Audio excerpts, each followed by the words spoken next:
All right, ladies and gentlemen, MrSotko here. Welcome back to the channel. Got a whole bunch of good crypto news stuff for you. And the first thing that I want to talk about is the Ethereum hard fork coming up. No, not the London hard fork, but the EIP 1559 with the whole gas fees deal. This is the Berlin hard fork. It's coming up here pretty soon in April. So Ethereum's long anticipated Berlin upgrade is set to land in mid-April, with the first testnet upgrade due this week. According to a blog post by the project's protocol support lead, Tim Byko, which we will check out in just a moment, the Berlin upgrade is scheduled to be active on the mainnet at block 12,244,000, which is expected to fall on April 14th. However, because the actual block time production can vary, the exact timing might change. So the upcoming hard fork is intended to help Ethereum network by optimizing the usage of gas fees and mitigating against possible denial of service attacks.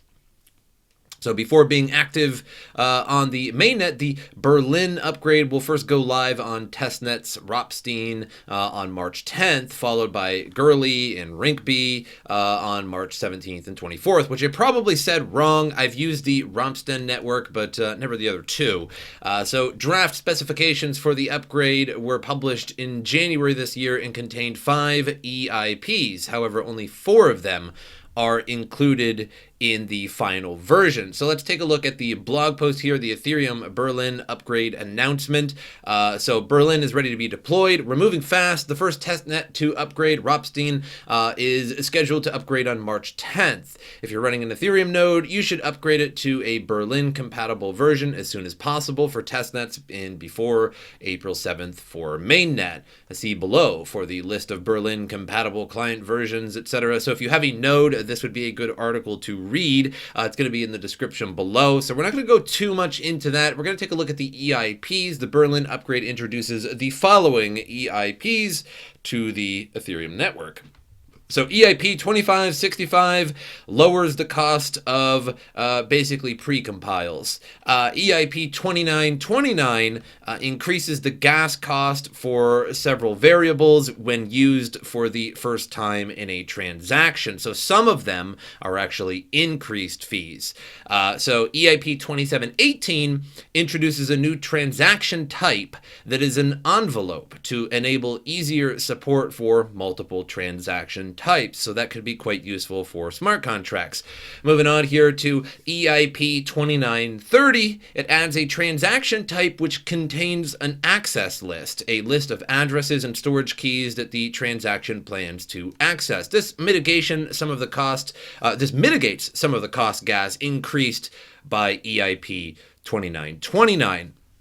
So a little bit of gas modifications in this EIP, or this hard fork with the several EIPs. Now the transaction envelope and optional access list, that kind of seems like that could be helpful for DeFi in the sense of like limit orders, because a limit order is quite different on a central exchange as it is to a DeFi exchange. On a central exchange, you put up an order and people chip away at that order, and the fee cost is for the entirety of the order. It's either fill or kill, or it's partial fill, etc. And there's small fees for each little transaction in it.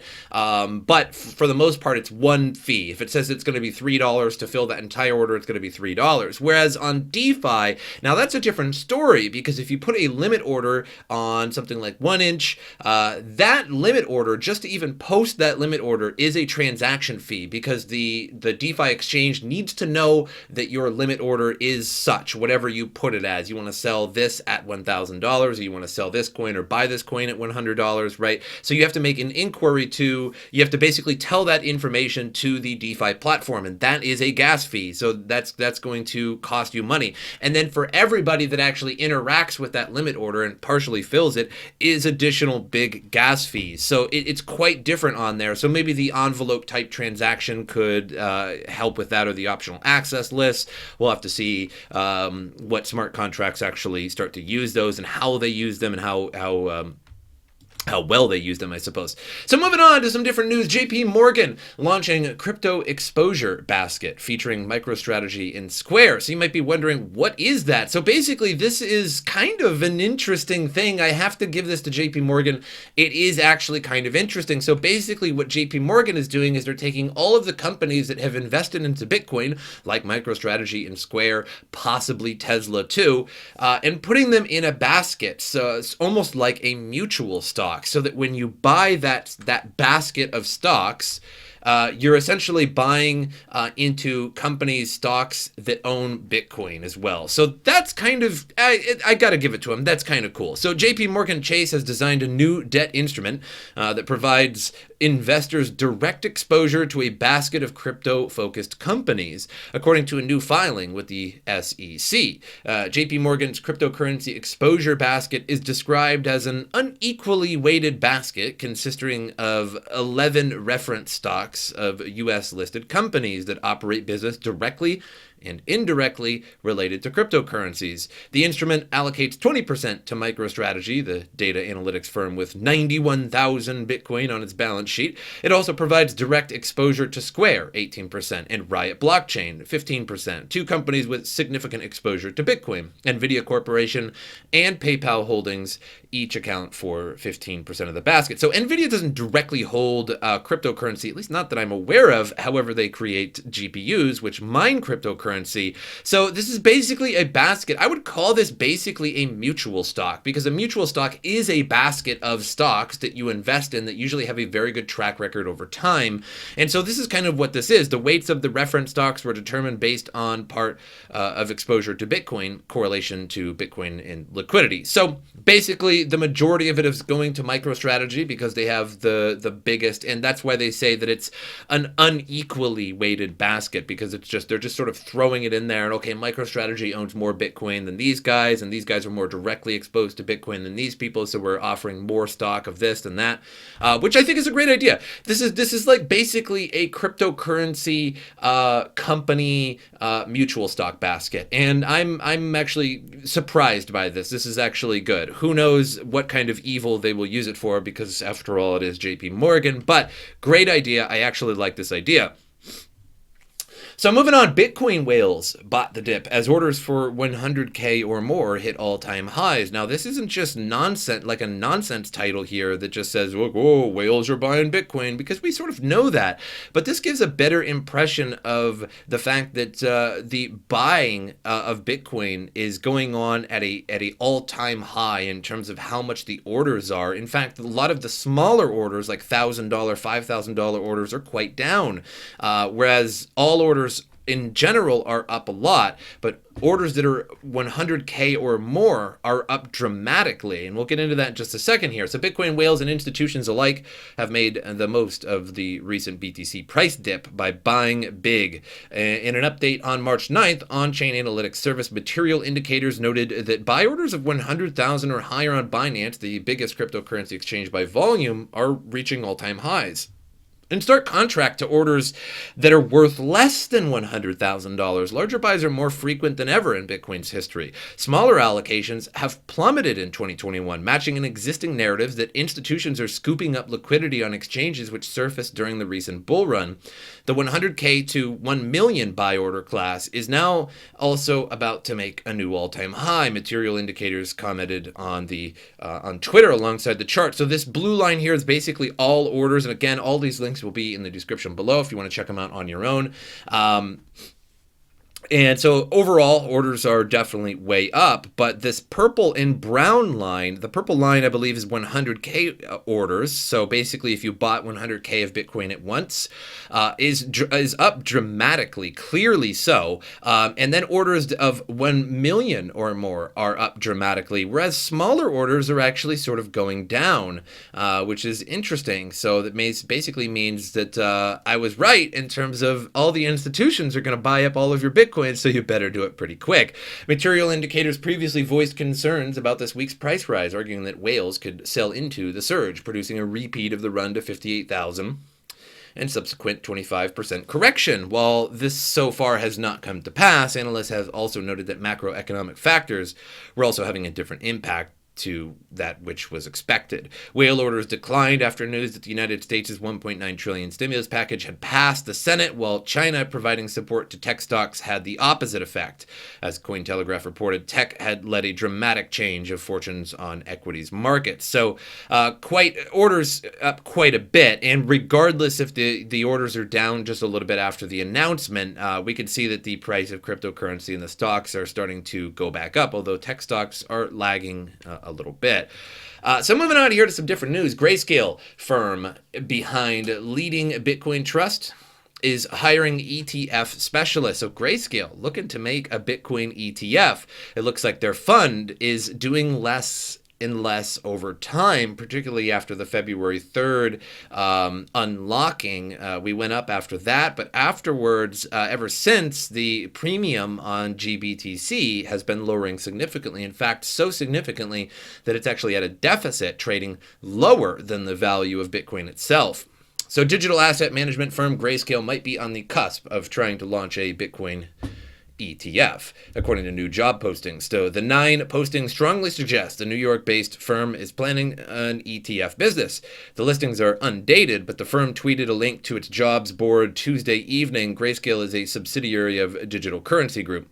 So the Bitcoin ETF is a retail accessible trading vehicle that can give both individuals and institutions exposure to the Bitcoin market without having to hold Bitcoin itself. The industry has long clamored for an ETF. There is no American ETF yet. There is several Canadian ETFs now. So with various firms filing applications to the U.S. Securities and Exchange Commission as far back as 2013, Grayscale had previously not applied for an ETF. So the job postings all refer to Grayscale's ETF business, though the firm does not currently offer any exchange-traded products. It does offer a number of cryptocurrency trusts, Bitcoin being the chief among them, that trade at a premium to the spot price. Currently, that premium is pretty low, but it depends on the buying pressure in terms of GBTC. So that could be big. We're still waiting on a United States ETF, which I think will be very big. We have 3 Bitcoin, I believe 3, maybe even 4 now, Canadian ETFs for Bitcoin, the first of their kind, and Canada is responsible for all of them.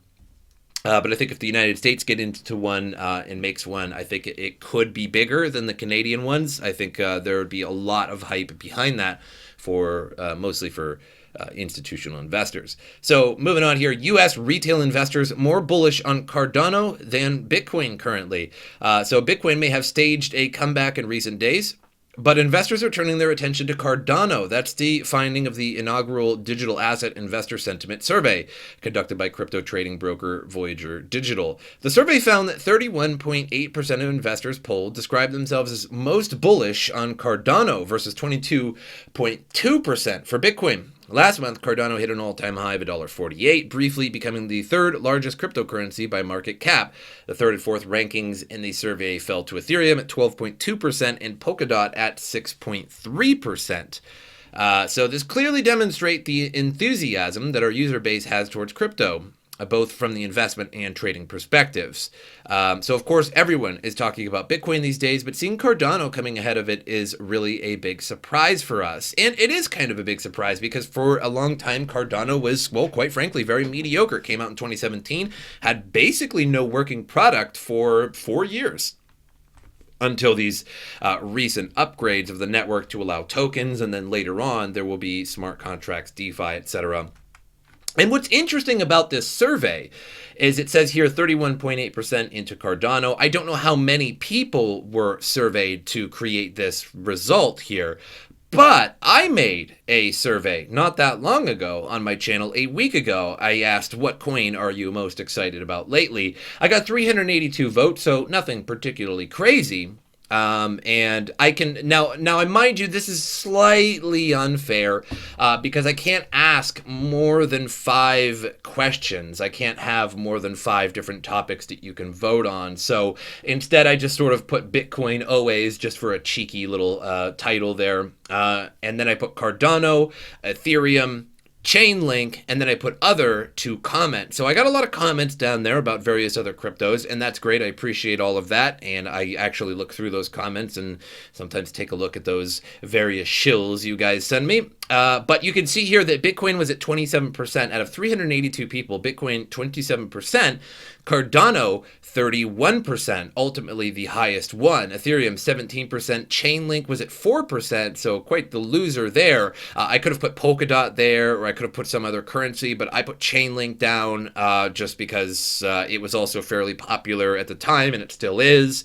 So again, I wish I could have put more down. I wanted to put this other one down as Polkadot, and then put down another one that says other and comment, but I could not. So a lot of people did not post Polkadot in the comments, but it does clearly show that people generally more excited about Cardano lately. That could have been just because of the pump. Maybe it's the tech coming out. Maybe it's the future tech that they're excited about. It's hard to say, but it is. I found that very interesting, and that's why I chose this article.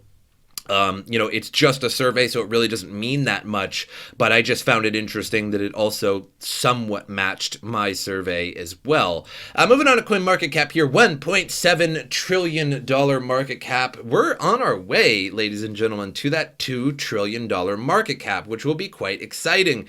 Now, Bitcoin itself is over 1 trillion market cap once again. It was before when it was nearly 58,000, but we are now at over 1 trillion market cap again. In fact, at 1.32 trillion market cap, so at a little 32 billion little spice on the end of that. 54,707 Bitcoin, everything going up today for the most part. Cardano, interestingly, with all of the hype around it, is suffering a little bit, which makes sense just due to the fact of it booming immediately, to $1.48 in a very short period of time. It makes total sense that people who bought in a long time ago would take their profits, and that's just the way it goes. That's the way it goes with the market. People that bought in at 10 cents, of course, are going to sell at $1.50, and now they're out of the market, and you allow new investors to get in and pile it up higher. So it's just a matter of waiting in terms of Cardano investors at the moment. But Polkadot, $37.45. Speaking of Chainlink at $30.87, so not quite back at its all-time high yet. Neither is Bitcoin, to be fair. Most coins not back at their all-time high. Ethereum did get over, I think, like $2,045, so we're a couple $100 away from that, and about $4,000 away or so from the Bitcoin all-time high. Once we hit over 60,000, we'll have that fresh new all-time high, and we'll be good to go even further. So we are indeed on our way to that 100,000 mark. I think that's going to be a very, very special time. It's no different than 90,000 or 80,000 or 110,000, but I think 100,000 is going to be a very sentimental point when it comes to Bitcoin, because that's very legitimate. An asset that's worth $100,000 each, it brings even more legitimacy than we are now. In fact, I mean, since we've gone over 50,000, we've had all these companies turn around that once called Bitcoin a scam or a fad or this, that, or the other thing, and now it's just like, I guess it's no longer a fad once it gets over 50,000. So imagine the sentiment changing around when it's at $100,000. An interesting thought about $100,000 is I believe that once we're over $100,000, it might take more than $100,000, but just in general over it, maybe $200,000-300,000 plus dollars in Bitcoin in the future.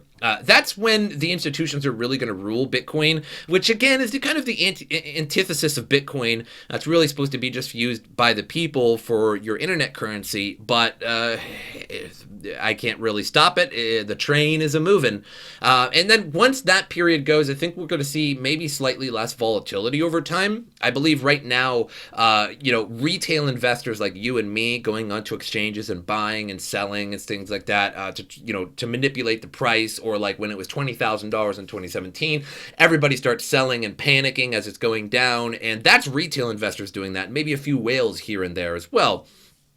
But for the most part now, we have institutional investors, and once it's such a high value, once the market cap is so high that the price of Bitcoin is $200,000, $300,000, our $500 that we buy in Bitcoin or sell or something like that, or even $1,000 is going to mean nothing for the price of Bitcoin. And eventually, at that point, I believe it's really on the institutions to move the price, and that could be a good thing or a bad thing. we'll have to see in the future. But that's all I have for you guys. Make sure you subscribe to the channel, like the video, share the video. That helps me out a lot. My social media in the description below. Give me a follow on those if you get the opportunity to do so. And as usual, I will see you guys next time.